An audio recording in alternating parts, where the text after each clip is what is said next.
দাঁড়ান দাঁড়ান দাঁড়ান ভাই। ভালো আছেন? হ্যাঁ ভাই, এই তো ভাই আপনার পাইছি, অনেক ভালো হয়েছে, অনেক খোঁজা খুঁজি পাই নাই আপনার। হ্যাঁ ভাই, এলাকাতেই তো থাকে। অনেক খোঁজা খুঁজি ভাই, আপনার পাই নাই ভাই। হ্যাঁ, এই তো একটা দরকারে খুঁজছিলাম। কি দরকার আছে? এই আমার এক ছোট ভাই আছে শাহজালাল, হ্যাঁ, ওই শাহজালালরে একটু লেখাপড়া শিখাইছি, এখন তো কাজ নাই। লেখাপড়া করাইছি তো, ছোট খাটো খাটো মানুষ কেউ তো নেয় না ভাই।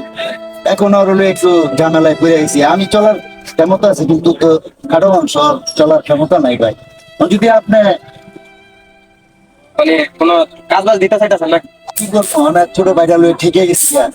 এখন যদি আপনি কাজ বাজ দিতেছেন একটা, হ্যাঁ। এমনি ও একবারে ছোট, হাইট কতটুকু হবে? 3-4 ফুট ওরকম হ্যাঁ হবে? হ্যাঁ হ্যাঁ হ্যাঁ, এরকম এরকম হবে। এই খাটো মানুষ দেখে নিতে চায় না। খাটো মানুষ তো ঝামেলা কোনো জায়গায় নিতে চায় না, ঝামেলা। হাইটে ছোট, এই জন্য। আচ্ছা, আমি তবে চিন্তা ভাবনা করে দেখি যে তুই নেওয়া যায়। ও, তো আমার একটা দোকান আছে ভাই, তাহলে আমি আলাপ করে দেখবো। মানে ওই জায়গায় আবার নতুন দোকানটা দিতেছে তো, তো যদি ওই জায়গায় যেহেতু টেলারিং কামে লাগাই দিলে একটু ভালো হবে, যেহেতু বসে বসে কাজ করা যায়, আর এটা তো দাঁড়ায় কোনো কাজ নাই।